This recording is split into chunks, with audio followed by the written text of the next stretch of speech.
burdened by what has been, you know? What can be, unburdened by what has been. What can be, unburdened by what has been. What can be, unburdened by what has been. What can be, unburdened by what has been. What we can see, what we believe can be, unburdened by what has been. What can be. Going to my mind's going blank now. What's happening? What, I can't remember. I'm gonna lose track. My mind's going blank now.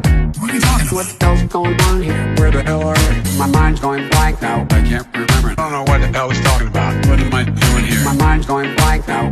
Where am I headed? I keep forgetting I'm president. Where am I? No idea. Last night on the television, I was on a telephone rapidly rising and with I don't know. COVID has taken more than 100 years. Look, here's lives reflected in the NHEI. America is a nation that can be defined in a single word. I was inflicting we're going to seize the ill-begotten gains of Putin's kleptocracy. Yeah. NATO's purpose is to defend against aggression. Let me make that near and dear to you that you like to be able to. Anyway. My mind's going blank now. What's happening? What, I can't remember. I'm gonna lose track. My mind's going blank now. What are you talking about? What the hell's going on here? Where the hell are we? My mind's going blank now. I can't remember. I don't know what the hell he's talking about. What am I doing here? My mind's going blank now. Where am I headed? I keep forgetting I'm president. Where am I? No idea. I don't think as the idea that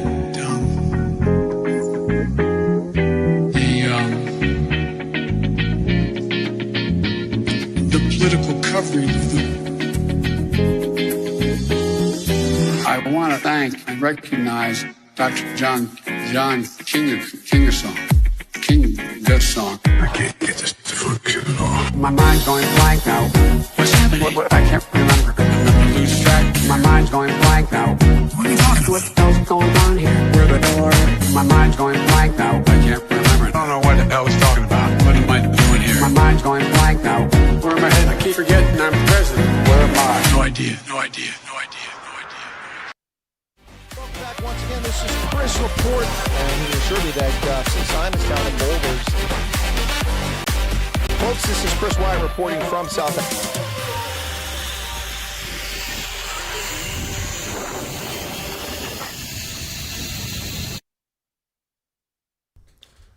Ladies and gentlemen, welcome back once again. A lovely Friday. What a barn burner earlier today in Velcom in the Curry Cup as we watch the Cheetahs hold on for a 47-40 victory. 14 tries, 7 apiece. A missed conversion was the difference in the game. Wow. Unbelievable. As the Griffins came back from the brink of annihilation, trail 33-0 to lose the game 47-40. Wow. What do I think Kamala's odds are? I don't think they'll be very good. At the moment, the press is trying to convince the world that they are good. Barry Hussein Obama has endorsed her. Like, I give a flying flip about that, but that's what's happened in the last 24 hours. Folks, let me just talk to you about frugal shopping. I'm a frugal shopper. I think a lot of people know that. I don't like to pay retail prices for anything. I like to get wholesale if I can get it, or a better deal. So I was at Barnes & Noble, the last remaining major bookseller in this country after Borders has gone belly up. Well, actually, we've got Books A Million, but there aren't many of those. So Barnes & Noble. I saw 2 books that interested me. But what's going on in America now is that these book publishers have the audacity to ask for $18 or $20 for a paper-bound book. A paperback. I'm not paying $20 for a paperback. That's insane. If you're going to sell me a book, I want a book that's hardbound, a hardcover, because books are important to me and they're enduring. So I saw 2 books that interested me. I'd been there previously. I'd go to pick up magazines that I don't get through the mail. I pick up off the shelf. And so I got my magazines. I walked over and I saw a shelf with all these paperbacks on it, a bunch of bestsellers that have been out and now they're in paperback. And I saw them and I'm like, okay, that's a good interesting book. That's an interesting book. You get one and you get 50% off the second one. Buy one, get 50% off the second one. Okay, that's not an uncommon sort of thing. But I looked and one of the books was $18 for paperback. The other was $20. That's $38. Now, you get 50% off. So they're going to take 50% off the lowest cost one. That's $9. So instead of paying 20 and 18, 38, I would have had to pay $9 less, so $29. But of course, that's not the true price because then I have to pay 6% sales tax. So that's another $1.80. So it makes it about $32 for the books. So I just went onto my Amazon app and I found one of the books for just, was it $13 or $14 hardback. This book here, Red Sky Morning by Joe Papalardo, about the Texas Rangers. Now this book, $14 on Amazon. The list price for this thing is usually, let me find it here. Oh, they got it colored out here. They covered it up. Now why did they put a sticker in there? I've never seen that before. They put a sticker in to cover up the price, and then it also looks like they marked it out. That's weird. Huh. That is very strange. Never seen that on Amazon before. Anyway, this sticker doesn't want to come off. But I think this was like $24.99 for hardbound, this book. That's the actual price. Anyway, so I got that for $14, $10 less. And also, it was $20 for the paperback at Barnes & Noble. So for $6 less, I got the hardback book. But that wasn't the real bargain. The real bargain that drove this purchase was this book about Daniel Boone's daughter who was kidnapped by the Shawnee Indians. So this book about the taking of Jemina Boone by Matthew Pearl, this book was $18 for paperback. I got the last one in stock for $8. So the two of these together, even though Amazon now charges sales tax, which is quite frankly something that's unconscionable, it violates federal law, but that's what these states do now. Those two books together cost me about $25 for hardbound versus $33 for two paperbacks. Hey, gotta love it, folks. Gotta love it. Backwoods Law has hit the nail on the head, saying that the honeymoon will be over for Kamala soon. She'll fall precipitously from there and out. She's a sacrificial lamb for the Democrats. Yes, she is. I believe that's the case. All right, let's go up here and see who's in the chat. Then we'll get to news. Hope it's a lovely Friday for you folks. It's Friday, so last week I said I was going to get steamed crabs. Never did do that when I promised to do it. Just too much money. I really can't afford to spend that kind of money, especially with all the bills that come in from my travel and such. Anyway, but the travel wasn't the issue here. Most of that travel is already paid for. But what hit me this month was I had to pay a subscription fee, a rather significant subscription fee for something that I do that cost me a lot of money. And then the other thing was I had to pay for new tires. Ooh, that was painful. Yeah, a few other things came in too. So, yep. Anyway, Dylan Kalmbrook is here. Myra Page, Teresa, Diane McMeekin. Good to see you there, Diane, again. Smee again. Trans Conservative Waifu is back. Oh, you've changed your avatar. I like the other one better. It had a little pink in the background. Hakana Engman in from the Netherlands. Good to see you. Tiny De Beers back. Brian Lawrence and Laudi Monday in from Howick. Eric is here, not from Amazimtoti, but now from Cape Town. Muriel Hayes, Backwoods Law. Brian Lawrenson, Gina Moolman. Smee again is back again. Patrick Green. PK is back. Teresa, Brian Lawrenson, every time she cackles, I look for an egg.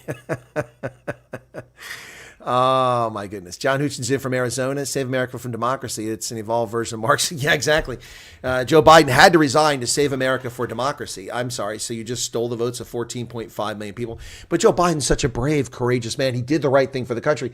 Did he really? Why didn't he ever enter the race? He wasn't capable of winning. He never should have been in the race. Stay Curious is here. Marilyn Brokenshaw. Hey, Marilyn, how's it going? How's Lindsay? John Hutchins here. And PK says the KKK was part of the Democratic Party. Yeah, well, there were Republicans a part of it too, but it was founded by Democrats. And overwhelmingly, membership was from Democrats. And still is. It's me again. Light Rain. Garrett Gillich. Radine says, I already answered that. I don't think our odds are very good. Helen Rich says, my mind's gone blank. Indeed, indeed, indeed. Sue Walsh. And then who else we got here? And I jumped ahead a little bit there. There's John Jarvis. A Moore. Trevor Bush is back. Good to see you again. Shawnee, Nexus of Thought. Sedgefield is here. Mark Purchase. And Alan Kotza. Richard Lemmer is back again. Okay, love used bookstores and thrift stores. Can't be truly prepared without a library. Agreed.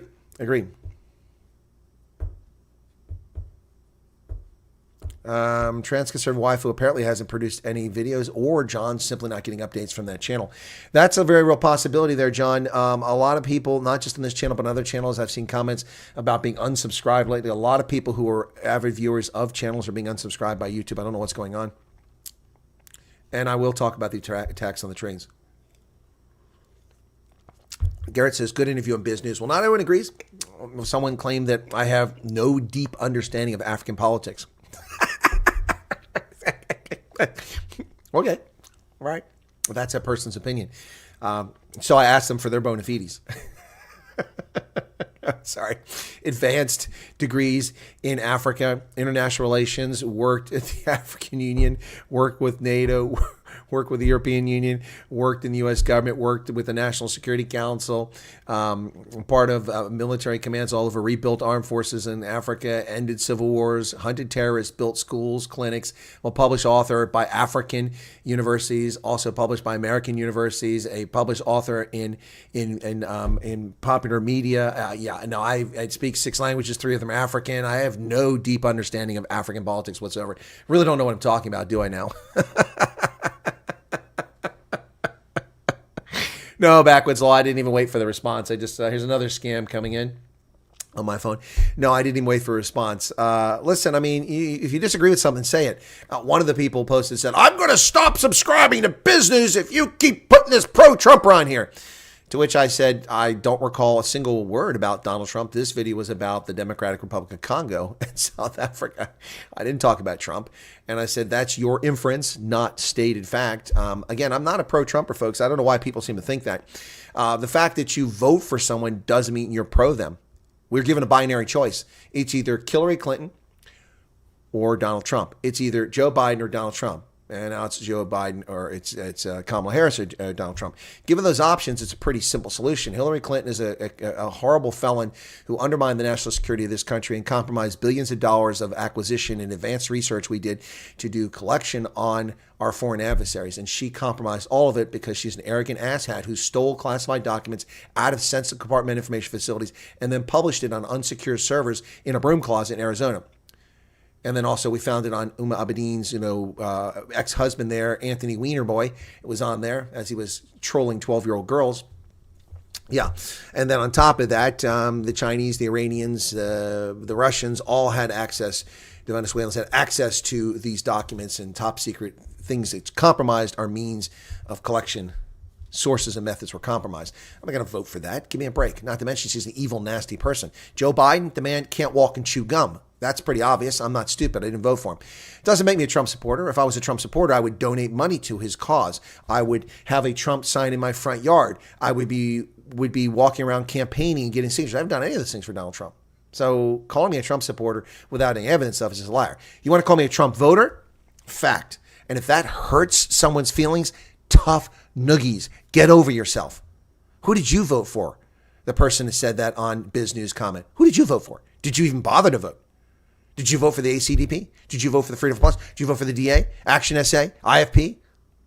If not, then you probably made the wrong choice. Yeah, people are childish, unbelievable juvenile behavior. I just find it so funny when these idiots come on and comment, well, this guy doesn't always talk about it. Anything. Here, what does he know about Africa? A lot more than you do. A lot more than you do.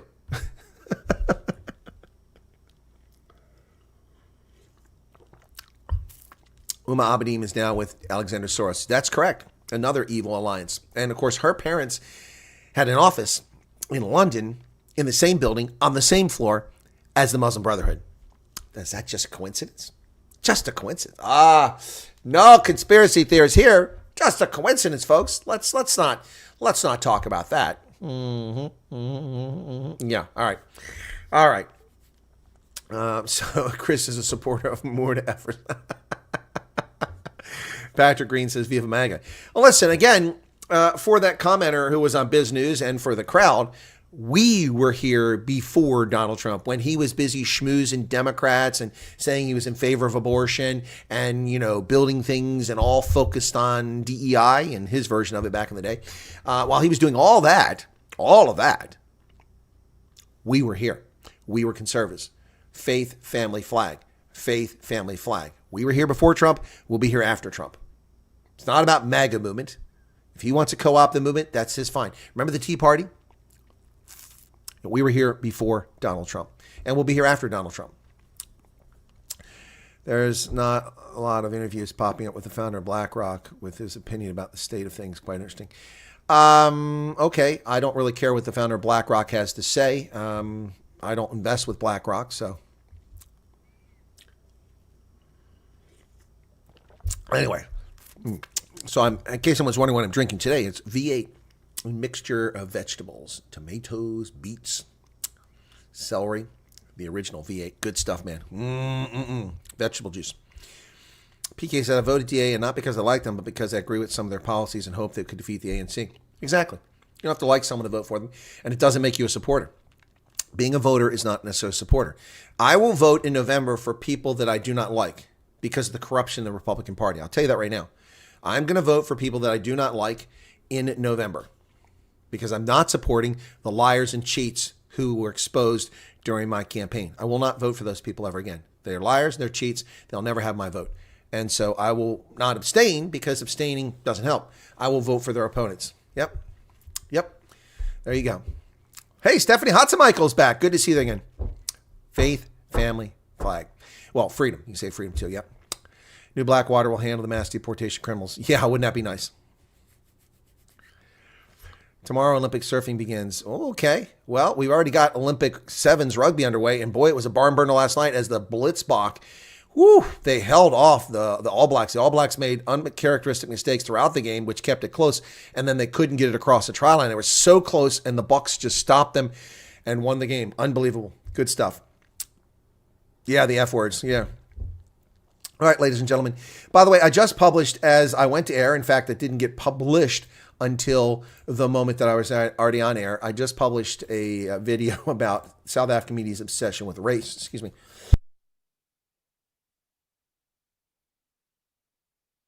That obsession with race. I just published that, and you can catch that after this stream if you'd like. It's already got 34 views on it, and our hate wanker hasn't shown up yet, so... Oh, Chris has already commented on it. Thank you for that, Chris. All right, so Roger Rabbit is back, the original gangster. It's been a while. I haven't seen you there. Patrick Reed is here. JP Dreckmeyer. JP, what's up, man? Yep. All right, what else we got here? Patrick says, I stand with you. Extem some. Okay, all right, let's go ahead and get to some of the news. This military camp discovered in South Africa, or is it a terrorist training camp? This is something I've warned you folks about repeatedly for the past 4+ years I've been doing this. South Africa is a haven for terrorists. South Africa is a haven for terrorist financing. South Africa is a haven for radicals. They don't do radical actions in South Africa by and large because it draws attention. And let me draw this analogy, or not analogy, but this comparison with where I lived in the 1980s. In the 1980s, I was stationed in Bad Kreuznach in Rheinland-Pfalz in Germany with the 8th Infantry Division. I was a soldier in the 8th Signal Battalion, Charlie Company. And I was in 2nd Platoon, the relay platoon, for my entire time there. And that platoon changed over time. Our company changed. We became the largest company in the battalion, but Charlie Company, 8th Signal Battalion. In Bad Kreuznach, there was always rumors, always, innuendo, always claims that the Red Army faction terrorist lived in Bad Kreuznach. And the reason a lot of people made that argument is it turns out there was actually some information that the police and the military had shared with some people. And so that rumor had got around. But beyond that, there were never any terrorist attacks in Bad Kreuznach. They were just down the road. They were in Wiesbaden, in Frankfurt, in Mannheim, all over the place. But not in Bad Kreuznach, which is where the 8th Infantry Division headquarters were, which seems strange. The 5th Corps headquarters, they tried to blow that up. They put a bomb at the PX in Frankfurt, just around the corner just down the road from the 5th Corps headquarters, the Abrams complex, the IG Farben building, IG Farben. I was nearly killed by that bomb. I drove away from there 15 minutes before it exploded. Nobody else was killed, thankfully. But there was never any bombs, never any attacks, nothing ever happening about Kreuznach. And people are like, hey, what's going on?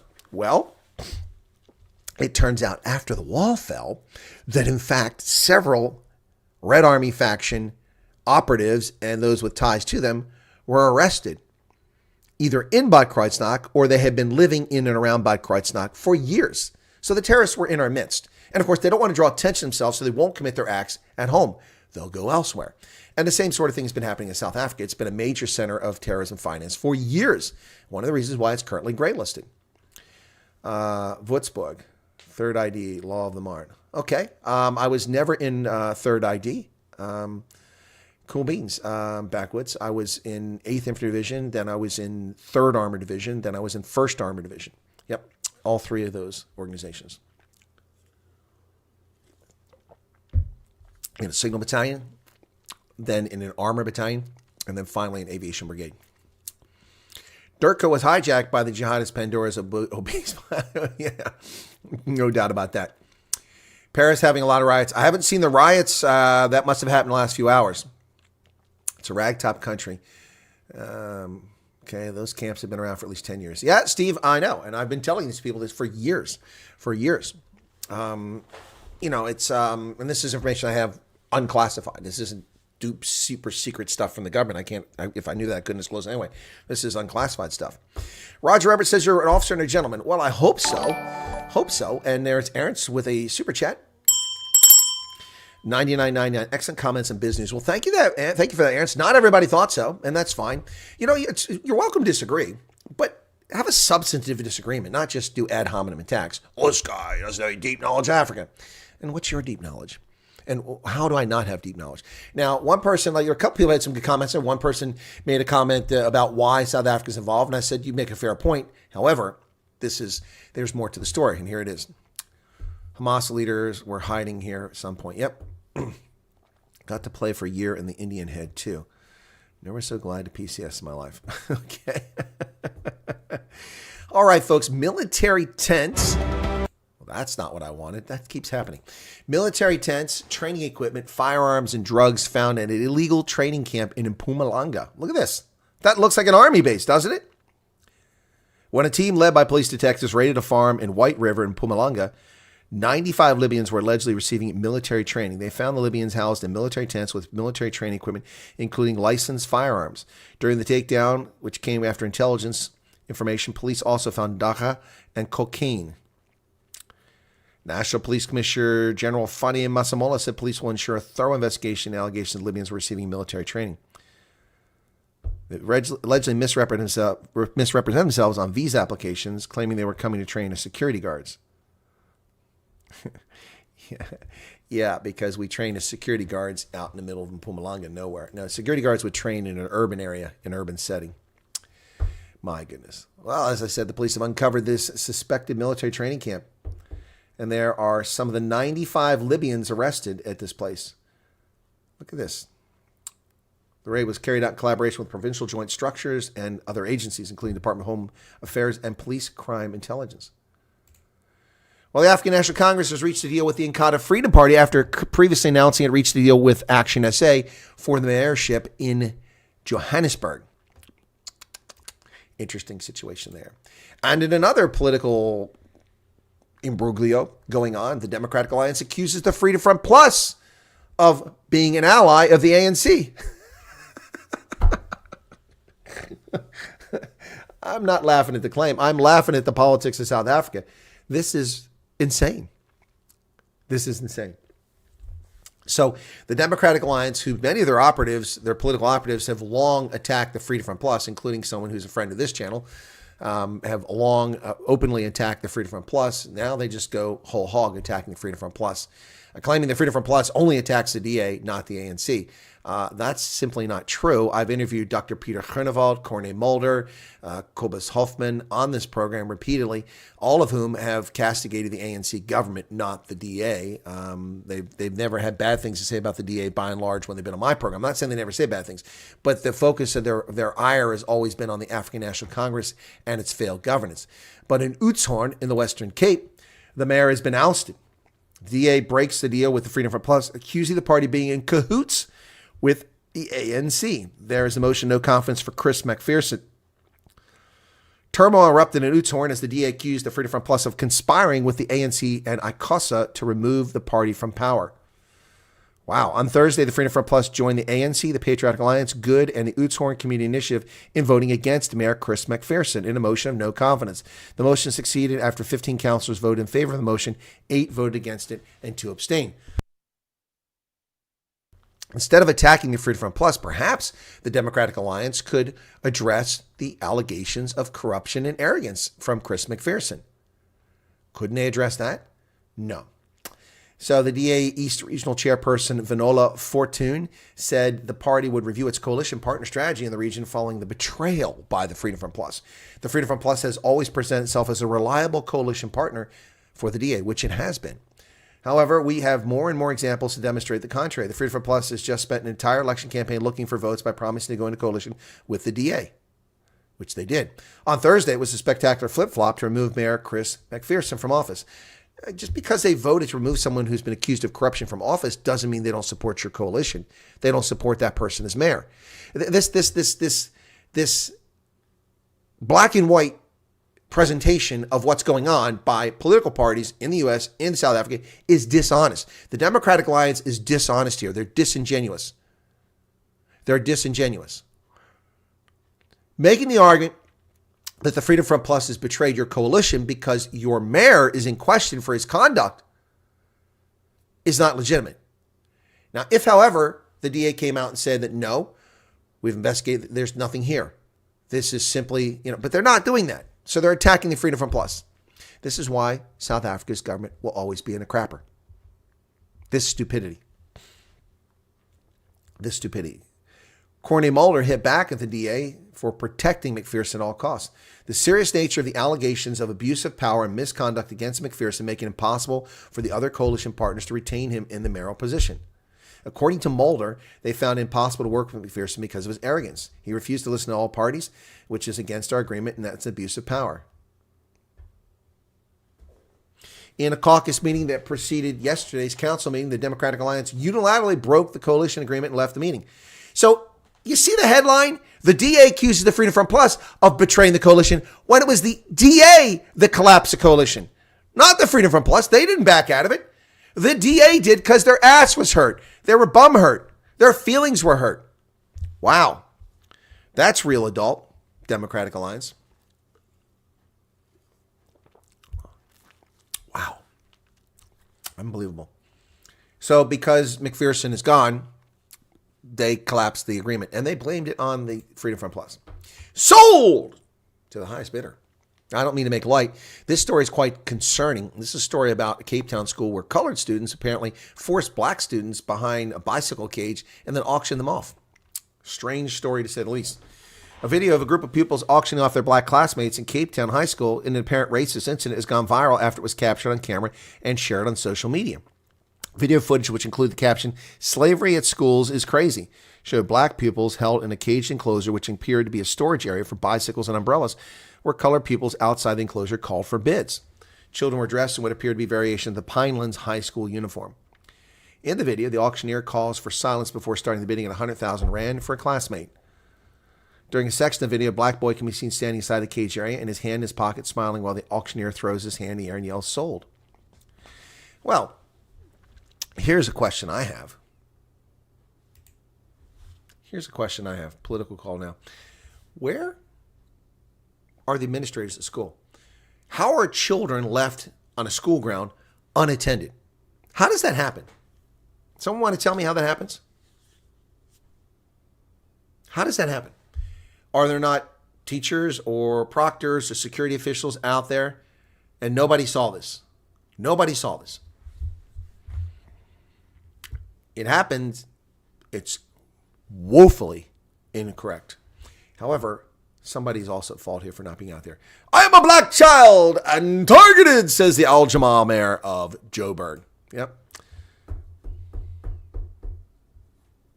City of Johannesburg Mayor Cabello Guamanda has responded to civil society groups calling for his head, saying they target him only because he's black and blame him for old infrastructure that should have been changed before his tenure.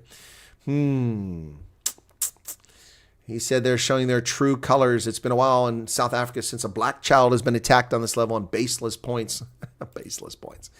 Folks, I went to his LinkedIn profile, to which I'm connected to that profile, and there's no previous job experience. I don't know what this guy's done before.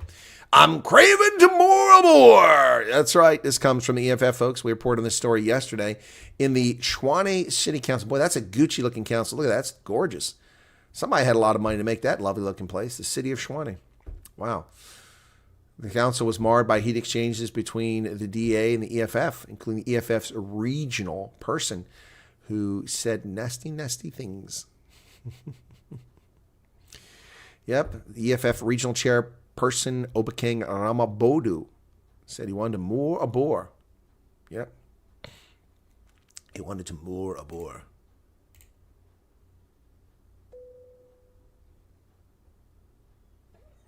I will be happy to moor a boar. That will be nice. And Afrikaner blood. I want the blood of an Afrikaner.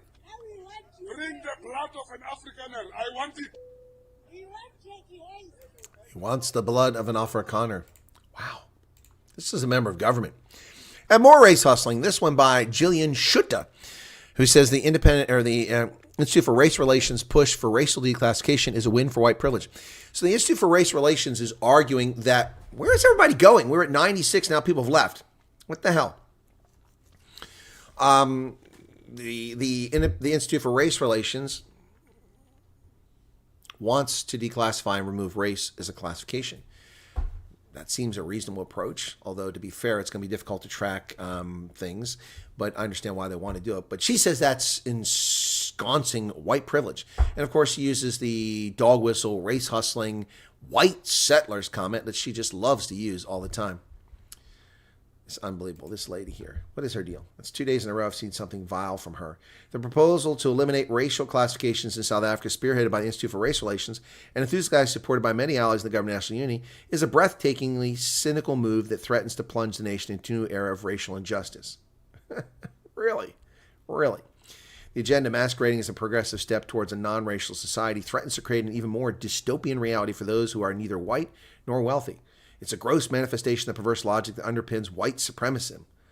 More chillingly, it's the IRS presentation of this nefarious proposal as progressive, revealing an insidious plot line akin to the chilling themes explored in Jordan Peele's social horror film Get Out. Why do people like this draw salaries? Sit around and make crap up.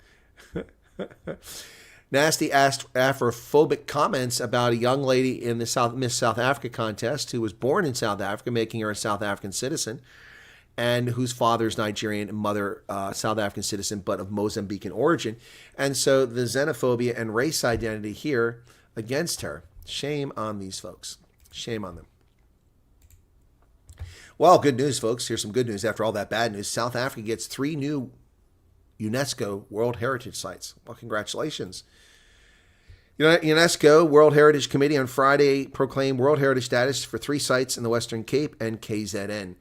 The Deep Kloof Rock Shelter close to Elands Bay in the Western Cape, the Pinnacle Point Site Complex in Mossel Bay, and the Sibudu Cave in Kwaduzu in KZN. It's with immense pride and gratitude that I accept the prestigious recognition at the emergence of modern human behavior. The Pleistocene occupation sites of South Africa as World Heritage Sites at Western Cape Cultural Affairs and Sport, MEC Ricardo Mackenzie. This momentous occasion marks a significant milestone in our collective journey to preserve and celebrate the origins of modern human behavior and our shared cultural heritage. Well, not according to race hustlers. You don't share that cultural heritage. It was a special day, says Dylan Lids. Yep, as the Blitzbach managed to pip the All Blacks. Yep. Blitzbach reached the semifinals and a chance to get a medal at the Paris Olympics thanks to the brave performance against New Zealand in defense. Playmaker Tristan Led says nobody gave him a chance. He was also pulled because he was gassed in the second half. Blitzbach coach Philip Snyman is coy about his side's chances of getting to the first medal at the games. Blitzbach fly half Tristan Leds hailed the team for reaching the semifinals, but they got a stiff competition coming up against France. Hopefully they can beat them. United States military seeking strategic advantages, building up bases in Australia's northern part amid tensions with China. U.S. military building infrastructure in northern Australia to help it project power into the South China Sea if a crisis with China erupts, a Reuters review of documents, interviews with U.S. and Australian Defense Forces officials show. Wow. Close to the Philippines and Australia's east coast capital, Canberra, Darwin has long been a garrison town for Australian Defense Force and U.S. Marine rotational force that spends 6 months of each year there. Quite frankly, folks, I'm going to look and see if there's any job opportunities at Darwin, and maybe I'll go live in Australia. Sri Lanka will hold a presidential election on September 21st, the first time since it declared bankruptcy back in 2022. The date was announced by the Independent Elections Commission today, which said nominations will be accepted on August 15th. There you go. Sri Lanka having an election. It's a place constantly torn by factionalism. China's rate cut has people a little bit nervous about China's economic prospects, hinting at a reduced role for the medium-term lending facility. People's Bank of China surprised markets by its cutting several key rates, including the loan prime rate and reverse repo rate today. It then conducted an unscheduled MLF lending operation on Thursday at steeply lower rates. The sequence was a departure from the past, as MLF rate changes have historically been a precursor to LPR and deposit rate changes. Bottom line, China's economy is in trouble. And here's another sample of it. China will raise the retirement age because they don't have enough people. Look at this. After killing off babies and sterilizing people for decades, China to raise retirement age as population gets older. China will gradually raise its statutory retirement age in the next 5 years to try to cope with aging population and less young. Life expectancy has now risen above the U.S. at 78 years from just 36 years at the time of the Communist Revolution. Yes, but the 36 years at the time of the Communist Revolution had a lot to do with the fact that millions of people were killed. That's why it was so low. Yep. China's retirement age remains one of the lowest in the world at 60 for men, 55 for women in white-collar jobs, and 50 for working-class women. But they're going to raise it. China's going to have 300 million pensioners. Who can pay for that? Well, the SNCF, the French train system, which worked very well when I was in France. Low price. Well, it was not too bad. It worked very well as I traveled from Lyon to Marseille and back on the French train system. It was sabotaged ahead of the Olympics. French rail lines disrupted by coordinated sabotage ahead of the Paris Olympics. Wow. France's high-speed rail trains have been targeted by multiple malicious acts, including arson. Today, what has been described as an attack on France and coordinated sabotage to disrupt travel ahead of the opening ceremony for the Paris Olympics. The French State Railway said the post on X that a large number of trains were diverted or canceled. All travelers who can postpone their trips and not go to the train station. No one has claimed responsibility, but given the scale and precision, it's clear that there's more than just random acts of vandalism. Intelligence source told CNN that French intelligence services are fully mobilized to find those responsible. The Atlantic, the northern and eastern high-speed lines were impacted. The damage caused to several of its facilities added that one of the acts was foiled in the east after agents scared off several individuals. The Atlantic line services, this is what France gets for allowing terrorists in their midst. Here are the high-speed railway lines and the attack locations. Look at that. Look at that. And there's the foiled attack from all four cardinal directions. All four cardinal directions, north, east, south, and west. They tried to cripple the high-speed lines. This is what France gets for allowing millions of terrorists and potential terrorist supporters in their midst. Boeing and NASA might have found the root cause of what's going on with the Starliner. Yep, but the astronauts are still trapped in space, folks. After weeks of troubleshooting and recent tests meant to replicate the issues plaguing Starliner, NASA and Boeing officials still aren't ready to name a return date for the two astronauts. But engineers do finally have some possible answers about what ultimately caused some of Starliner's problems during the first leg of the trip, which included helium leaks and thrusters that abruptly quit working en route to the International Space Station. The revelations came after Boeing and NASA spent a couple weeks working to understand the problem on the ground. But the astronauts are still trapped in space. In the 50s, they have dogs up here. So said Howard Wolowitz. Speculation swirls as the leftists try to make false claims about the assassination attempt of Donald Trump, spurred by the slimy director of the Federal Bureau of Incompetence, Christopher Wray, in his misleading testimony claiming that he didn't know what hit Donald Trump, saying that it was probably shrapnel, lying to the world. Speculation swirls about what hit Trump, but the New York Times is honest in saying that an analysis suggests it was a bullet. The absence of medical records or official accounts has stirred confusion, but a Times video and trajectory analysis indicates a bullet, not debris, wounded the former president. Nearly 2 weeks after the assassination attempt on former President Trump, there's still no official report from the Trump campaign or from state or federal governments about what caused the wound to his right ear. The lack of clarity has left the issue unsettled and fueled speculation about whether he was hit by a bullet or shrapnel. But a detailed analysis of bullet trajectories, footage, photos, and audio by the New York Times strongly suggests he was grazed by the first of 8 bullets fired by the gunman, Thomas Crooks. Subsequent bullets wounded 2 rallygoers and killed a third. Well, they want to blame Trump's camp for not releasing the medical records. It's none of your damn business. It's up to the government to complete this investigation, not. Fox News will release polls on the 2024 race at 6 p.m. tonight. That's not what I wanted. That's annoying. I have to go back. Well, Donald Trump blast FBI Director Christopher Wray's testimony about not being hit by a bullet, saying his only focus is destroying January 6th patriots, raiding Mar-a-Lago, and saving radical left lunatics.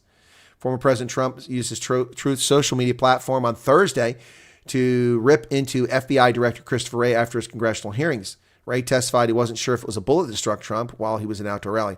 I think with respect to the former President Trump, there's some question about whether it's a bullet or shrapnel. You know, it hit his ear. What you talking about, Willis? Wow. So Trump said, FBI Director Christopher Wray told Congress yesterday he wasn't sure if I was hit by shrapnel, glass, or a bullet. The FBI never even checked. But he was sure that crooked Joe Biden was physically and cognitively uneventful. That's why he knows nothing about the terrorists and other criminals pouring into our country at record levels. His only focus is destroying January 6 patriots, raiding Mar-a-Lago, and saving radical left lunatics, like the ones now in D.C. burning American flags, spray painting over our great national monuments with zero retribution and no effort by Capitol Police, the D.C. Metro Police, or the Park Police, or the FBI to stop this from happening. He said, no, it was unfortunately a bullet that hit my ear and hit it hard. There was no glass. There was no shrapnel. The hospital called it a bullet wound to the ear, and that's what it was. No wonder the once storied FBI has lost the confidence of America. Agreed. The Pharaoh-driven competence has lost our confidence. Well, speaking of the uncontrolled borders by Kamala Harris, the border czar, despite the media trying to claim she wasn't the border czar, despite her failures and Joe Biden's failures at our border, we have made a major coup. U.S. authorities arrested a Sinaloa cartel leader and the son of El Chapo. Ismael El Mayo Zambada, historic leader of Mexico's Sinaloa cartel, and Joaquin Guzman Lopez, the son of another infamous cartel leader, El Chapo, were arrested by U.S. authorities in Texas yesterday. Leader of the powerful Sinaloa cartel for decades alongside Joaquin El Chapo Guzman, Zambada is known for running the cartel's smuggling operations. The U.S. government offered a reward up to $15 million for information leading to his capture. Zambada and Guzman Lopez are facing multiple charges for leading the cartel's criminal operations, including its deadly fentanyl manufacturing trafficking networks. Zambada's detention follows some important arrests of other Sinaloa cartel figures, including one of the sons and another one of Guzman's. Guzman Lopez was also a son of El Chapo Guzman. Yep. Now, as I understand, this story doesn't tell us, but apparently someone convinced them to get on a plane. They were flying somewhere in Mexico, and they flew them over to Texas.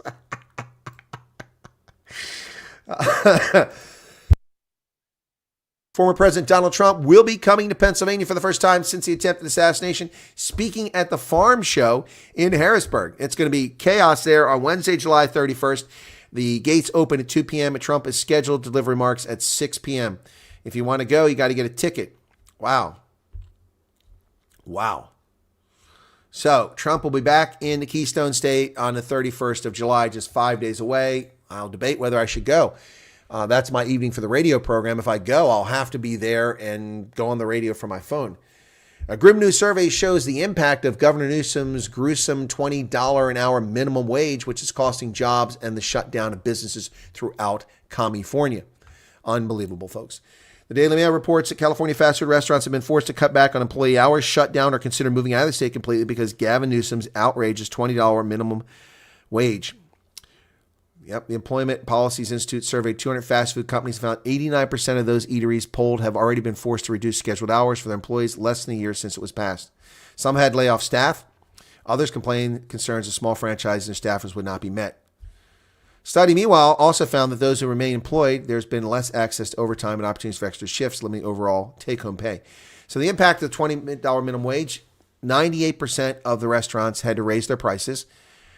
89% had to reduce man hours. 73% had fewer shift or overtime opportunities for their staff. 70% fired people or laid them off or have hired less staff. 40% have turned to automation. 35% have less employee benefits to offer. Store closures, one or more store closed, 9% have shut down. Wow, that's insane. That includes this famous Arby's, America's roast beef. Yes, sir. This month surveyed one of the most recognizable fast food storefronts in all of Hollywood lost its long-held spot on Sunset Strip. They were there for 55 years. Gavin Newsom's leftist policies have destroyed California and led to the closure of an iconic restaurant on the Sunset Strip. Unbelievable. Wow. Analysis took place between June and July, and new data released by the state revealed more than 6,000 fast food jobs have already been lost since January alone. 6,000. Wow. Farewell Hollywood. The eatery owned and sold solely by the 91-year-old Marilyn Levitin told customers in a sign on its shutter door on June 15th. Thank you for 55 years. At the time, Leviton, a longtime holder of the lease, revealed to KTLA that she had been struggling to stay open for years. Truth is, I think it was the pandemic that did us in. I really feel we should have closed during the pandemic if it weren't for federal loans, but the minimum wage is the final nail in the coffin. The misandric commissioner of the FDNY, who's leaving, FDNY boss Laura Kavanaugh's last day is revealed. It will be August 7th, less than 2 weeks away. This evil, man-hating shrew will be gone. 2 names have been floated as their possible replacement. Our chairman and CEO of Security Investigations Company, Robert Tucker, and Fire Department of New York Chief Diversity and Inclusion Officer, Kwame Cooper. Chief Diversity and Inclusion Officer. Oh, yeah, that's going to make it better. Hey, folks, there's no such thing as election fraud. It doesn't exist. Does not exist. Unfortunately, I have to report a story from New York which involves election fraud. Campaign volunteers indicted in Queens for voter fraud scheme. There they are, 5 of 6 defendants with handcuffs on, trying to hide their faces. 6 campaign volunteers, including the daughter of a city council candidate in Queens, were indicted Thursday for voter fraud charges for allegedly submitting bogus absentee ballots. The suspects were charged with trying to rig a council race for Republican candidate Yu-Ching James Pai, who was running in the June 2023 primary for the District 20 council seat in Queens. Among those arrested was his daughter, Sydney Pai, 19, who was charged alongside Li Zhenwan, 46, Ying Peng Yam, 53, Lisbeth Cheng, 24, and Crystal Yao, 20. 6 defendants currently out of state will be arraigned at a later date. The allegations involve a plot to submit fraudulent absentee ballots to boost his campaign. Our democracy relies on integrity. The voting booth will not be allowed to compromise in Queens County, said the DA, Melinda Cutts. The defendants went to the Board of Elections and filed fraudulent absentee ballots on behalf of 23 voters they had never met. How stupid are people to commit such fraud? Unbelievable. Unbelievable. Well, a rare trial of a 4-star admiral, a retired admiral, on trial for corruption. Rare criminal trial of a 4-star admiral heats up with allegations of lies, affairs, and competing stories. The company accused of being part of a bribery scheme along with a retired 4-star Navy admiral who was arrested in May has fired back against the allegations and the indictments of its top 2 executives in a new court filing that splits their case. Robert Burke, who was an admiral, served as commander of U.S. Naval Forces Europe and U.S. Naval Forces Africa from 2020 to 2022, was arrested on federal bribery charges on May 31st. In a motion filed in federal court on July 19th, the lawyers of the executives of the Leadership Training Company argued they were deceived by Burke and that a $100 million contract they spent years pursuing seems to have never materialized. Now, to be clear, Admiral Burke, when he was the chief of Naval Forces Europe and Africa, NAVEUR, NAVAF, this isn't when the crimes occurred. It occurred prior to that, in 2019. Anyway, Navy, 4-star admiral on trial. That's a pretty rare event. Pretty rare event. All right, folks, thanks for those of you being here. Be sure to hit the like button. We've been able to wrap up the news on a Friday a little quicker than yesterday by about 5 minutes. Thanks for being here. Time to grow your own food. Yeah. Have you read our new Climate Change Act? What do you think of Vance there in America? Stephanie, you've been gone for a while. I've been talking about J.D. Vance quite a bit. Not a fan. Not a fan. I have his book, Hillbilly Elegy. In fact, is that it there? No, that's not it. I have his book. It's here somewhere. Not a fan. The man was made artificially popular by a corrupt leftist medium. The New York Slimes ran glowing book reviews. Others wrote glowing book reviews of him. The leftists did because he's a white man who did their evil work in stereotyping, demonizing, and racializing white Americans in rural Appalachia. And the left love that. They love to hear about stories about toothless oaks who sleep with their sisters to reproduce and have refrigerators on their front porch that aren't working and cars up on blocks. And that's the book that J.D. Vance wrote. Now, he's also a fraud. J.D. Vance is not from Appalachia. He lies. He claims he's from Appalachia, but the town he's from, Middleton, in southeastern or southwestern Ohio, is not in Appalachia. It's between Dayton and Cincinnati. That's not Appalachia. I grew up in Appalachia, Perry County, Ohio, which is the very western edge of Appalachia, and now live on the fringe of Appalachia here. Appalachia is technically 3 kilometers from my house. That's the boundary. But I really kind of live in Appalachia. Anyway, he wrote this book to give the impression that he grew up there. He did spend some summers with his grandmother in rural Kentucky, which is part of Appalachia, but that's not what the story is about. The story is about him being in Middleton. and it's dishonest and misleading. Not a fan. He's got no substance. He's an anti-Trumper. He was a never-Trumper who called Trump Hitler. And then he tries to explain it away by saying, well, I fell for what the media told me. You graduated from Ohio State University. You went to Yale or somewhere like that. You went to an Ivy League school. You have a law degree, and you're dumb enough to be misled by the media? Seriously? You're like Jenna Ellis, another idiot. She has a law degree, and she blames, I was misled by the other people. I'm just an attorney. I didn't know better. Oh, I was misled by No. I'm sorry. Look, if you want to admit that you made a mistake because you were emotional, got caught up in the moment, I'll accept that. But when you endlessly attack Donald Trump without any substance, and then you blame it, I was misled by the media. Well, that tells me you're not a very bright person. That's what it tells me. You're not a very bright person. So he's vaporware. But it doesn't matter. I'll still be voting for Trump in November. Does not matter. This guy, it doesn't matter who's the vice president's candidate. Not going to make one iota of difference. I didn't vote for Trump because Pence was the guy. I didn't vote for for McCain because Sarah Palin, although it did get me more excited about it. Yeah, so not a fan. Not a fan. Sorry about that. Not a fan.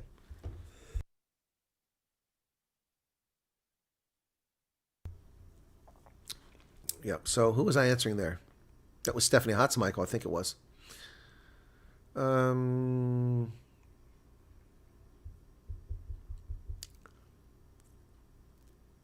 Thanks, Chris. But now he's for Trump. Yeah, okay. Well, that's fine. And when will he not be for Trump? Jeff Sessions came out in favor of Trump, and then he betrayed him with his recusal when he was not involved in anything. Never should have done it. Should have directed the FBI instead of letting rogue agents run the FBI. Should have taken control of that situation. James Comey should have been relieved, and quite frankly, should be in jail at this point for his conduct. But yeah, no, I don't like the guy. I don't trust him. I have no faith in him whatsoever. And it really doesn't matter, though. I don't care. It doesn't change my vote. Doesn't change my vote, not in the least bit. Has JD changed your choice for POTUS? The art of the deal, keep your friends close, your enemies closer, chess move. Yeah, well, you say that, keep your enemies closer, but then look what your enemies do to you. Burr, Sessions, the generals that ran as chief of staff and then betrayed him. No, it's. I get that. But it is the art of the deal, but the deal went sour last time. How many idiots will Trump surround himself with this time? How many treasonous bastards will work in the Trump administration, undermine the Trump administration when it comes in office in January? I think it's a fair question. See, the thing is that I wouldn't be treasonous. Put me in the Trump administration, I won't be treasonous. And that's because my loyalty is not to Donald Trump. It's to the Constitution.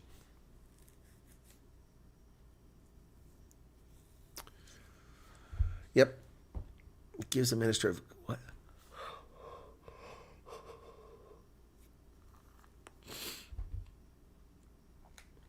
What's this?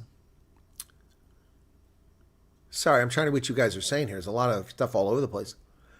Can you play the banjo? No, I can't play the banjo. I can't play any musical instrument. I have no musical skills whatsoever. That's a fair criticism of me. It's a fair, not criticism, but analysis.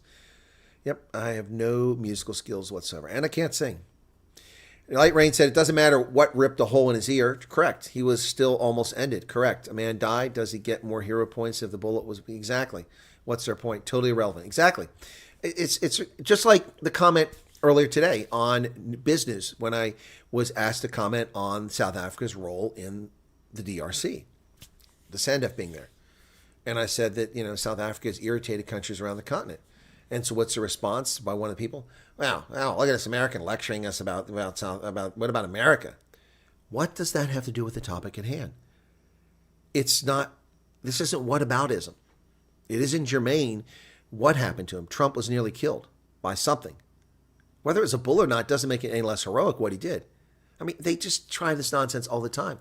And it's the same with my commentary. The fact that this person is giving whataboutism about, well, what about America? What does that have to do with what I just talked about on business? I wasn't asked about America's involvement in Africa.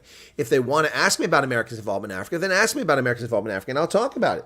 And when I ask about America's invasion, or not invasion, but America's intrusion in the politics of other countries, then ask me about it, and I'll talk about it. But I wasn't invited on to talk about what I want to talk about. I was invited on to talk about what they wanted me to talk about. I also find it ridiculous and comical to see these asshats go on these channels and watch one video and go, oh. That's what they're talking about. I've just reported on an American 4-star Navy admiral being charged with a crime. I've reported on American failures today. I've reported on racism against black people today and bemoaned that and complained about it. These people are just idiots. They're just idiots. Excuse me. Newsroom Africa reports today the uncovering illegal. You are way behind time, Leilu. I've already covered that story 3 times today in the start of the news and talked about it twice since then. Yep. Angelique says, no musical skills, but I saw your CV accomplishments online, and basically you're a genius. Well, thank you for that, Angelique. Are you talking about from my LinkedIn account? Where did you see my CV at? Where did you see my CV? I'm a little bit nervous. Who's got my CV? Because the one online isn't complete. Let me go to that one. Oh, in Dab Africa. Okay. Yeah. So, yeah. Let me see does it show me all 22 experiences? Yeah. Here we go. Yep. All right. So here we go. This is from my LinkedIn account. Okay. You guys ready for this? All right. So this isn't fully complete. I can't tell you everything here, but so I got to open up screen for this one. Here you go. So there you go. So principal and CEO of the Indaba Africa Group, radio host, Common Sense Conservatives, intelligent presenter, journalist, commentator, 4.5 years now, senior fellow at the Proceeding Consulting for 6 years, advisor for the Africa Business Portal for 6 years, reviewer for the Air Force Journal of Middle Eastern, European, and African Affairs, Colonel, United States Army, Director of African Studies, U.S. Army War College, Foreign Area Officer, Colonel, U.S. Office of Security Cooperation, Uganda. Where's my other one out there? Where's the... Missing something there. Where the heck did my... Something's missing here.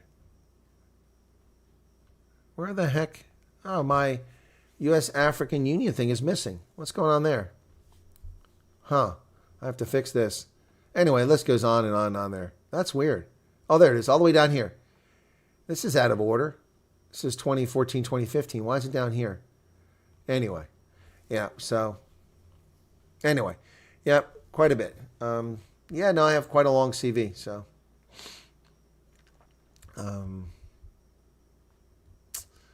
totally off subject. Did you see where scientists claim light rain? Again, didn't watch the program yesterday. I talked about dark oxygen yesterday.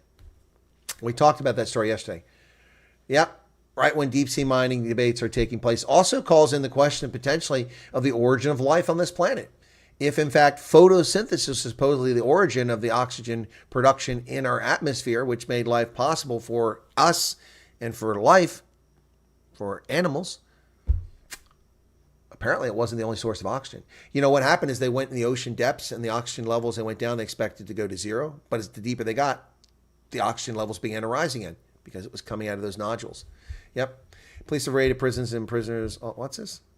The idea of oxygen can be made in nature without photosynthesis and could have been supporting life before plants, but the timing is interesting. Oh, it's fantastic. No, I mean, imagine that. If oxygen can be made in nature without photosynthesis, imagine what's happening on moons in the solar system around Saturn, around Jupiter. That's crazy. I think the problem is that we are not allowed to talk about topics that other people don't know anything about.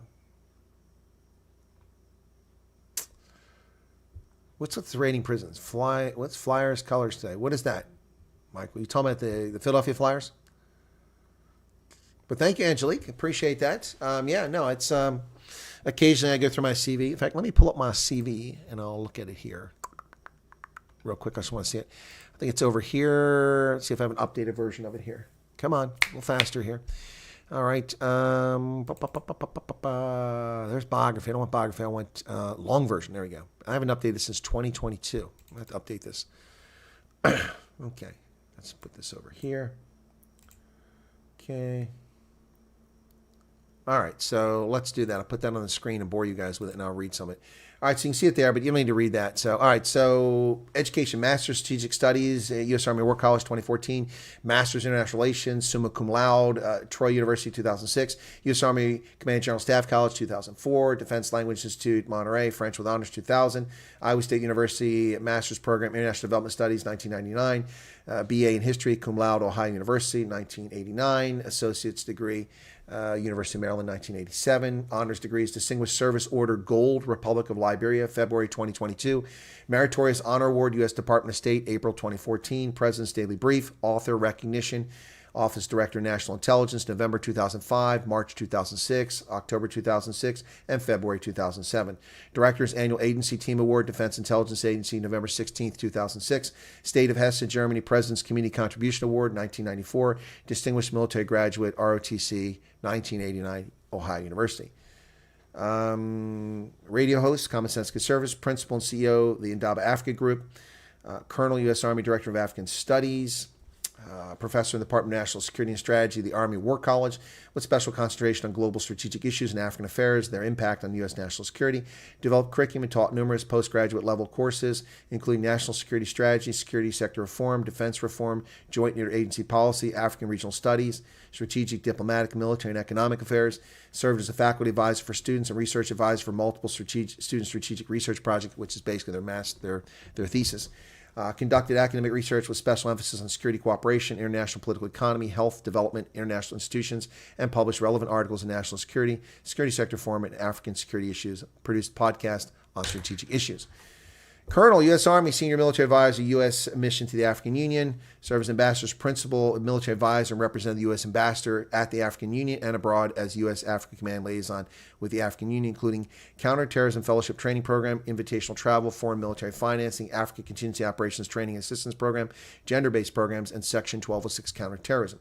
Reported on all peace and security programs, developments, and peace support operations, including the African Union Mission in Somalia, AMISOM, African Union Mission to the Central African Republic, Mission Internationale de Soutien à la Centrique Afrique, sous conduite africaine, MISCA, and the African Union support mission to the Ebola outbreak in West Africa, SWOA.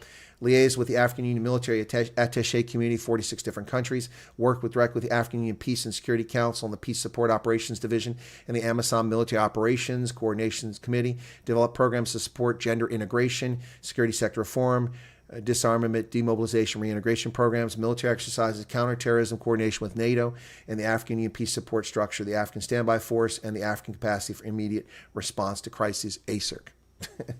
Those are just a couple of the most recent jobs I've done. And the list goes on for many more pages, folks. And people have disappeared when I started talking about that.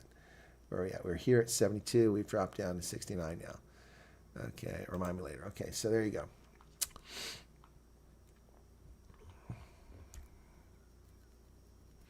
Why the fascination with Africa? Angelique, I'm guessing you're new because I hadn't seen your chat in here until recently. My fascination in Africa started as a kid in the 1970s. I watched with interest the liberation movements taking place and the wars in Mozambique and Angola with the Portuguese pulling out, and then in Rhodesia, Zimbabwe. And I followed South Africa a little bit, but I really grew interest in South Africa when I read James Michener's book, The Covenant, which is about South Africa, historical fiction. And I was like, wow, what a crazy place. Interesting, fascinating peoples. And I became a fan of South Africa when I read that. I went to university, was introduced to rugby in the first term I was in school by one of the upperclassmen. Went to the game, found it was really cool, became a rugby fan instantaneously. We did not have a national side because it was still the amateur era. So I looked to see who had famous rugby teams, and I could never root for England or for France or for New Zealand. And I looked, and so I wound up picking South Africa to be the team I supported and became a Springbok fan. And then a couple years after that, began teaching myself Afrikaans to understand more about the National Party. And the reason I started learning Afrikaans around 1985 was because I'd become fluent in German, and I realized that language is constructed differently. And so if you understand a language, you get better insight into a people because of the way they speak, the way they address each other, the euphemisms, the slurs, the insults, the profanity, all those things play a role. The emphasis on certain things in languages. So, for instance, German has 3 relative articles. Der, die, und das. Or definitive article, excuse me. There are 3 articles. But Afrikaans has 1, die, that's it. That says a lot about language. Anyway, so I started learning Afrikaans because of that. So, yeah. And then I went to college for a year I was still in college. I was in college, and I went in the Army for 3.5 years, came back to college. But while I was in college, we had Ethiopia and the famine, and this guy named Timberlake wrote this book about crises in Africa, and I found it fascinating, and I said, this is what I want to do. I was sitting in the Education Center in 1984 in Bad Kreuznach, Germany, and I looked over on the table waiting to sign up for a college class, and there was a pamphlet sitting there. So I picked up the pamphlet, and it said, the Army Foreign Area Officer Program. And it said you can be an attaché, a security assistance officer, a staff officer. You travel all over the world. You go to language school. You get a master's degree. I'm like, wow, this is cool. So I decided in 1984 that I wanted to finish my time in the Army, go back to university, become commissioned as an officer, become a military intelligence officer, which is unrelated to this, but that's what I want to do, military intelligence, and then at the appropriate time become a foreign area officer for Africa, sub-Saharan Africa, rise to the rank of full colonel, which was a hell of a dream because it's almost impossible to make that. Rise up to the rank. G. Kungu has subscribed. Thank you for that. It was 6 hours ago. Rise up to the rank of full colonel and become the defense attaché in South Africa. And every one of those things came true except the last one. When I was about to have the chance to be the attaché in South Africa, the Africa Command gave the position back to the Navy, or to the Navy. Yeah, it had been Air Force. The Army had it for a while. Then they gave it to the Navy. So it's rotated around. So the Navy got the position. I'm not a Navy captain. I'm an Army colonel, so I couldn't do it. Plus, my timing was off on rotating. So people with rational thought will always question religion. There's nothing wrong with questioning religion. Syrian American Boyki. Well, I'm a traditional chief in Liberia. I was appointed traditional chief there. Yeah, well, it's not for real. It's just, it was honorific. Yeah, so, yep. I've lived all over Africa, Stephanie. So as a consequence of that plan that I came up with in 1984, I subsequently did all the things I said I was going to do. I finished my time in the Army in 87. I earned an associate's degree on active duty. Went back into Ohio University, graduated in 2 years with high honors. Went back in the Army as intelligence officer, went to Germany, did a tour there, was in the Gulf War, came back from there, left, went to the advanced course for intelligence in Arizona. Then I went to teach at Iowa State for a couple of years, Iowa State University as a professor. From there, I was sent to Italy, where I was in charge of a counterintelligence unit, and I deployed to the Balkans. From there, I also had a responsibility for Africa, so the Africa came back into play. We did non-combat evacuation operations and security things in Africa from Italy. And from there, I went to language school in Monterey, where I learned French. From there, I was sent to l'École d'État-Major in Tunis. I attended the school, taught in French, more like Arabic, mix of French and Arabic. At l'École d'État-Major, I graduated from there. Not very great. I just graduated. I didn't do very well because it was challenging. Speaking French for 6-8 hours every day. From there, I went to the National Security Agency because I was sent back to the intelligence branch, and I worked at the National Security Agency in a $3 billion acquisition program. And I left there and went back to the Foreign Area Officer program, worked at Defense Intelligence Agency, where I was the several different roles, but eventually the Deputy Division Chief of the Africa Division at the Pentagon. And I wrote presidential daily briefs for the President of the United States, 9 of them to be exact, which was an incredible accomplishment. If I'd worked at CIA, I'd be a hero. Very few analysts get more than one before a president, if anyone gets one. I had 9, and they're all well received, one of which kept 640,000 people in Southern Africa from starving to death because I wrote that report and pushed for it to be go to the president. It's a difficult process, but I got it done.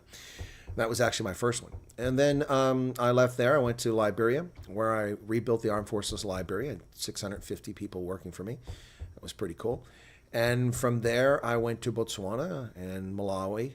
And from there, I went to...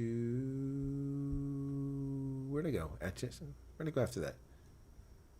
Oh, I went to the attaché course. I was supposed to go to Chad, but I got diverted by a general and wound up at the U.S. Africa Command. I went to U.S. Africa Command, where I was chief of the Southern Africa Division, responsible for security assistance to 197,000 African troops in Southern Africa. Coordinated that, did that job, and while I was there, I was also dispatched and founded and opened the Office of Security Cooperation in Niger when we started our mission there, and now we're being kicked out, not at the embassy, but the military. And then I did the same thing in Mauritania after that, and I was responsible there. After Mauritania, then I was sent to Uganda, where I was the chief of Office of Security Cooperation, and we hunted down Joseph Kony. We moved peacekeepers from Rwanda to the Central African Republic. We evacuated people from South Sudan when its conflict started. Very exciting times. And then I went from there to, and that's also when Obama and Museveni got in their homosexual fight, and it was just a mess. And from there, I went to Ethiopia, where I was the senior advisor to the U.S. mission to the African Union and the Africa Command liaison to the African Union, and did all kinds of things. I read some of that on that CV. From there, I was sent to the Army War College, where I was director of African Studies and professor of strategic studies for 4+ years, and then I retired. And since then, I've been doing consulting and broadcasting. Well, the generals get all those promotions and consulting jobs afterwards. But folks, I mean, I could have done things. But for personal reasons, and also to continue broadcasting and speaking the truth to people, I have turned down several job opportunities. I was offered a couple job opportunities last year. I'm not even looking for them, but people find my CV, or people mention me and they say, you should talk to this guy. This year, last year I turned down a job in Madagascar. I was offered the defense advisor position to the Minister of National Defense there. I speak French, so that would have been fine. I would have gone to Madagascar. It was for a 12-month assignment with an offer of a second year, and it was paying about 4 million rand a year. I said, no, I'll do it for 6 months, but they had to have someone for a year. They wouldn't take a 6-month bite, so I said no. And then just before I went to South Africa on this trip to cover South Africa's elections, which I thought were monumentally important, just before that, I got a message from someone that I've known for a long time, who he was responsible for hiring somebody to be an analyst for NATO in Lisbon. So I was offered a job at like so it would have been closer to 5 million rand a year to go work in Portugal. And that one, they did say I could go for 6 months. It's a year thing, but they let me come for 6 months because they really need somebody right away. And there was an option for a second year, but I turned that down to keep doing this. And for all the abuse I get from people like, hey, he has no deep understanding of Africa. He doesn't know anything. He's just a Trump supporter, just a white supremacist and racist, all of which is horse manure, but whatever. People can be as dumb as they want to be, I suppose. How do you become a 4-star general? Well, it's very political, James, very political. It's all about politics. Doesn't mean people aren't competent, but there's plenty of competent people that could do the job.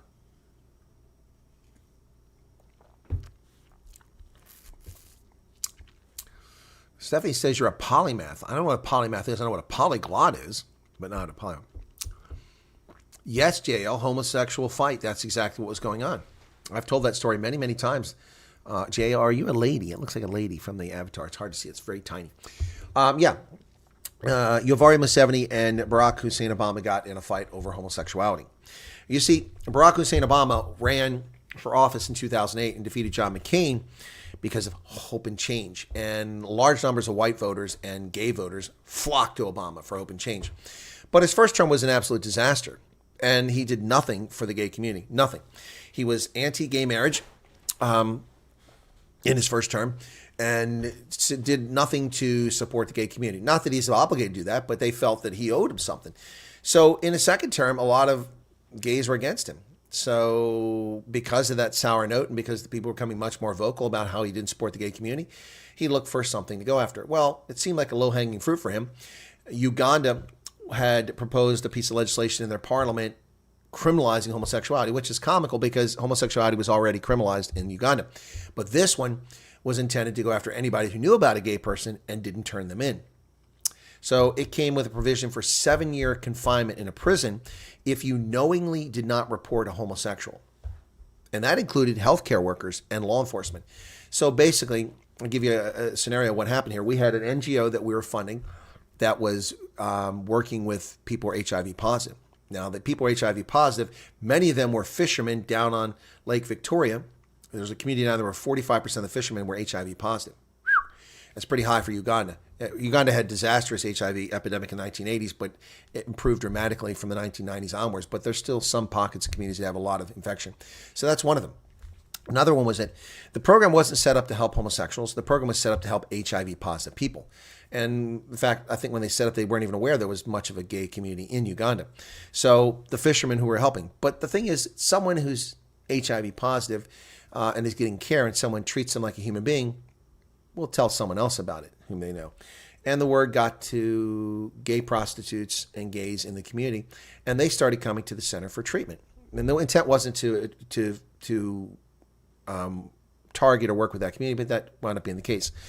Anyway, long story short, our NGO was targeted by the Ugandan government. Now, this is after this law came to Parliament. It was an election year coming up, and so what happened was Museveni had assured through Ambassador Scott DeLisi, my ambassador, he had told DeLisi, I knew this because he shared it with us in meetings, he had told DeLisi that they were never going to vote for it. And so DeLisi told Obama, and Obama talked to him. He said, no, I'll never sign it into law. It's just an election year thing. We're just trying to, re-energize our base of people who believe in faith, and they're opposed to homosexuality, so we're going to say we support this thing. We'll never sign it. So Obama forgot about it. Then they signed, the bill came to him in January, I think, of 2014. He signed the damn thing. And that pissed Obama off. Well, Obama saw, here's a chance to say, I stand up for champion for gay rights. So he said that this was wrong. And Museveni said, keep your nose out of African business. And he raised the temperature, Obama. And over Museveni raised it. And we nearly came to the end of our diplomatic relations. It was so fraught. But the immediate impact was the typical State Department. They don't end the healthcare programs that will have the biggest impact and get the person who's acting against our interests to behave themselves or change their behavior. That's a better term. No, they didn't stop the healthcare programs that provided $450 million a year to Uganda's healthcare sector. What do they do? The programs provide a few tens of thousands of dollars, but have the biggest positive impact by sending Ugandan soldiers to the States to be inculcated in proper ways to be a soldier, an officer, and behave the rule of law. And the programs we had there training their professional military, that's what they stopped. They stopped my programs. And which is fine. It didn't hurt my feelings, but that's, Anyway, so they ratcheted this thing up all over homosexuality. So then it got even worse because they sent 2 police undercover into our NGO where we had an American administrator and a Ugandan administrator. They went into the building pretending to be gay and asking for care. And so they were taken into a room to sign up for the program, which is free of charge for people who are HIV positive. Free of charge, counseling, testing, advice, and directing you to medical care. So they went into an office. They were sat down. The person got up and left to go somewhere else. The director, because they asked to see the director. The director went to get something. She came back, and they're opening all her file cabinets and rifling through drawers and stealing files. And she told them, get out. And she tried to call the police. She said, we are the police. She said, you're not the police. And they showed the badge. Anyway. And this just blew the lid off everything. And I was right in the middle of this because that woman, an American citizen, accredited diplomat working at the embassy for me, was caught up in the middle of this, along with the Ugandan director. It was unbelievable. Unbelievable. They threatened to arrest our people and take them to the police station. They did take 2 of our lower level people and arrest them or detain them. They weren't arrested, they were detained. The police station is about 300 meters or 400 meters from where this office is at in the central part of Uganda. They took them to the east side of town towards Jinga, a good half hour away. They didn't take them to the police station right down the street. So it took us a few hours to find out where they were. And they were trying to interrogate them to admit that they were sponsoring homosexuality. Because the new law said if you promoted homosexuality, you would go to prison for 7 years. And they tried to put our people in prison for 7 years by claiming that they promote homosexuality. And the way they claimed they promote homosexuality is they said, look at this, you have homosexual films here. Okay, so one of the things that's tested is blood, another thing is tested is semen. For whatever reason. So in order to get semen, you have to have a person excited sexually so they can release the semen. So just like fertility clinics where people give samples for in vitro or for testing, you get a private room, you get some magazines, you get some videos, and what floats your boat is dudes getting it on or chicks getting it on or men and women getting it on or goats and elephants getting on, whatever, they have that in there. So they had those videos in there. And they confiscated those and claimed that they were promoting homosexuality. Oh, good Lord. The stupidity and ignorance of Homo sapiens is beyond the pale.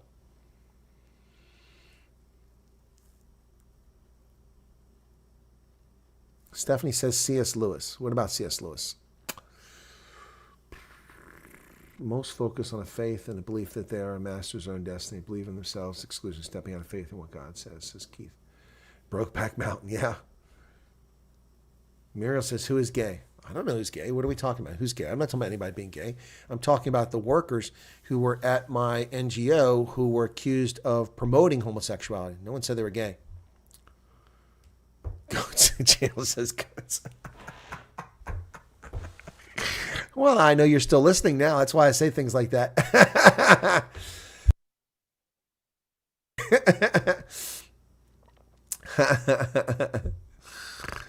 Go to Madagascar as your second so you can flex time. Thank you, Slippery Pickle.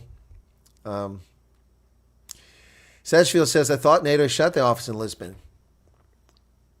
Well, NATO's headquarters in Lisbon may have been shut, but that doesn't abrogate the need for intelligence for NATO South. NATO has offices all over Europe and in Africa. In Addis Ababa, they have an office, liaison to the African Union. Yep.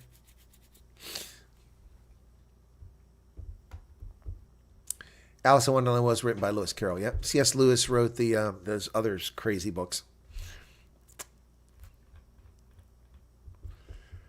Men who stare at goats. No, that's not it.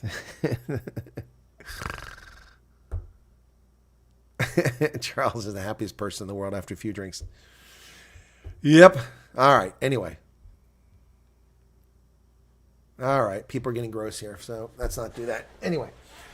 Yeah, so that's Stephanie Michael started all this with asking about my interest in Africa and where it came from, and I've tried to answer that honestly. I hope you guys got that. Between your jokes and all the other stuff going on, I hope you got that. By the way, this green and this peach kind of go together, don't they?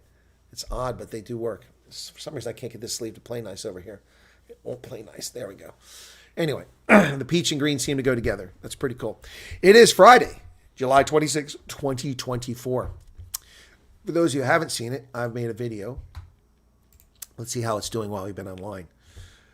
So not so great. Just 98 views. Let's see what the actual count is. 145 views. So it's kind of slow. That's not good. That's not good. Shame. Shame, shame, shame, shame, shame. Anyway. Right. Yep. So my LinkedIn profile goes back to 1990. I have previous experience behind that, but that's where I stopped at 1990. Excuse me. Stephanie says peach, nice. Yeah, I'm not really a peach person, but this green and peach go together. I like that. It's a nice kind of mix. You make a nice rugby jersey. Must come to South Africa again.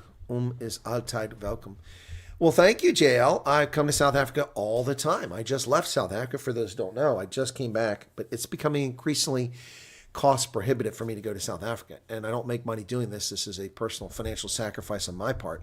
That doesn't mean I don't enjoy it. Doesn't mean I don't get something out of it. Oh, it looks black. No, it's green. It's green. That's probably because I don't have the lights on full. Let me turn the lights on full. There you go. Maybe you can see a little bit better now. Yep.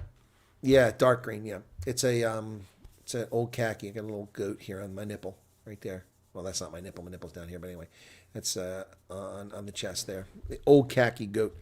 Yeah. So anyway, yeah. Stephanie saying goodbye. Goodbye, Stephanie. Mike says, what happens when Trump pulls out of NATO? He can't pull us out of NATO, Mike. How can Trump pull us out of NATO? It's a treaty. Trump cannot abrogate a treaty. It doesn't work. This is a myth of the leftists. Trump's going to pull us out of NATO. He can't do it.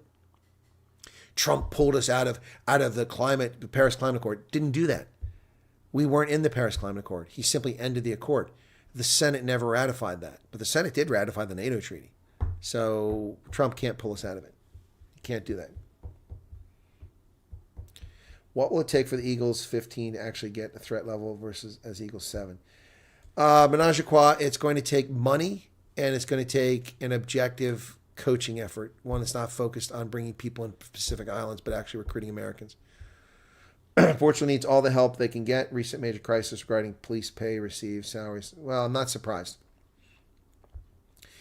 Smee says, when you visit again, we should set up a sponsorship fund. Well, in the interest of full disclosure, there are a couple people who habitually give me a little bit of cash when I'm in country, and they're very kind of them. They do their super chats rather than going through YouTube. They give me a little something, and the few thousand rand has helped out each time. So thank you to those people. I won't describe who you are or mention who you are, but it does help. But, I mean, the cost has gone up exponentially, not arithmetically, but exponentially. Just to give you an idea, my first ticket flight back was just $862 in 2022.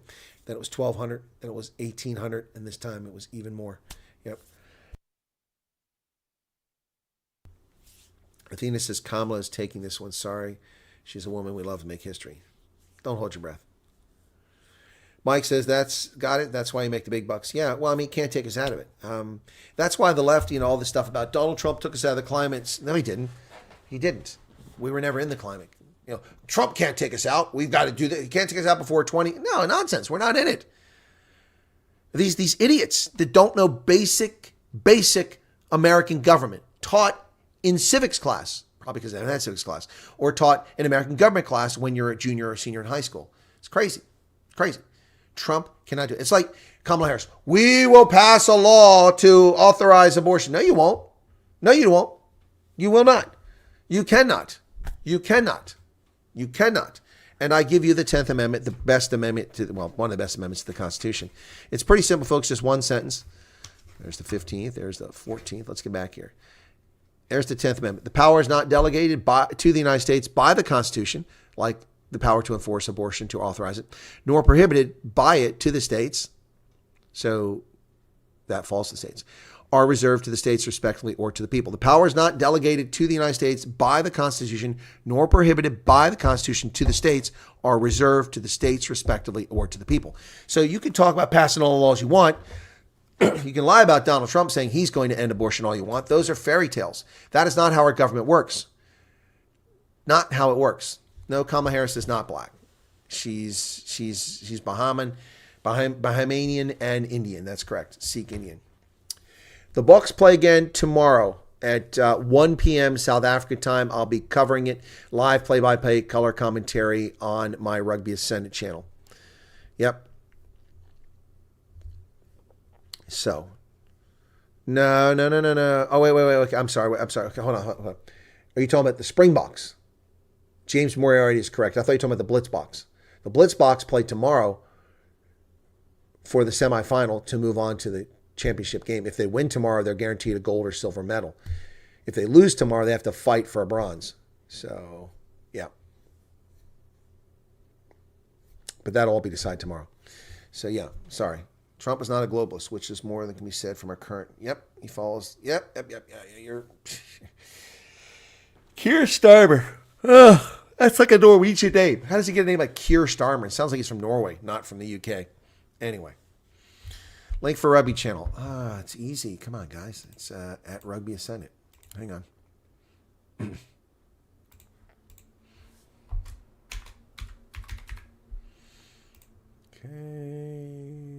Well, that's not right. There we go.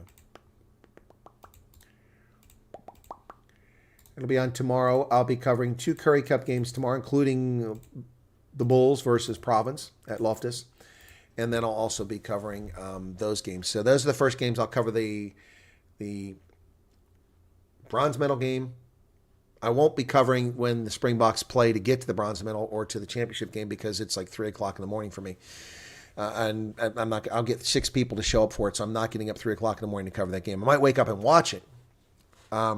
But I'll be covering the bronze medal game and the final tomorrow morning. After that, it'll be, I think, is it the Lions and Sharks? And then it's Province and against the Bulls at Loftus. Yeah, and then on Sunday, I'll cover the Griquas and Pumas. Yep, so that's this weekend on Rugby Ascendant. So feel free to go over there. Let people know about it, folks. Also, you can catch me on Megaphone Rugby. If you don't know that one, Megaphone. That's where there's a segment there. Let me get that real quick.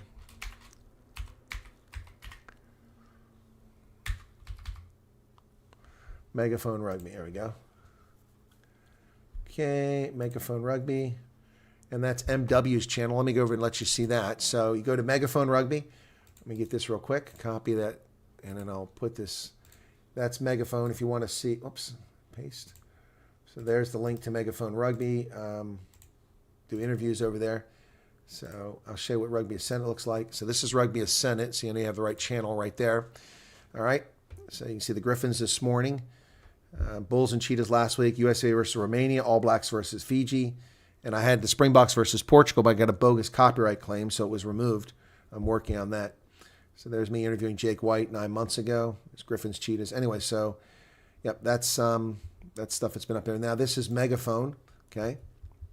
All right, and so if you come down here, you'll find, not the Rakfut, But the Rugby Ascendant podcast, there you go. So here are those. All right, moments that matter. Anyway, there you go. So that's that. Putting 7 of his own MPs in the sin bin will make Keir Starmer's efforts to steer karma very true. That's funny. Sten City, 4 Ways planting 2 million trees. Think they're half done. 2 million trees. That's crazy. That's a lot of water. Where are they planting 2 million trees? I hope it's not in a place where there's no water. Anyway, people are disappearing. It's Friday, and it's been the 90 minutes. I'm going to try to see if I can't get some steamed crabs. I can afford them today. And that's it. I got to run around and do a few errands as well. So thank you all for being here. Please tune in tomorrow. Please go watch my video on the South African media obsession with racism. And then also you can catch me tomorrow on Rugby Ascendant. I may do news tomorrow. We'll see. If I do the news, though, it's going to be later because I have the 11 o'clock game with the Bulls and Province. All right. Cheers, everybody. Thanks a lot. Have a good one. Appreciate you being here. It's special. Bye-bye. Cheers. Here's my closing. There it is.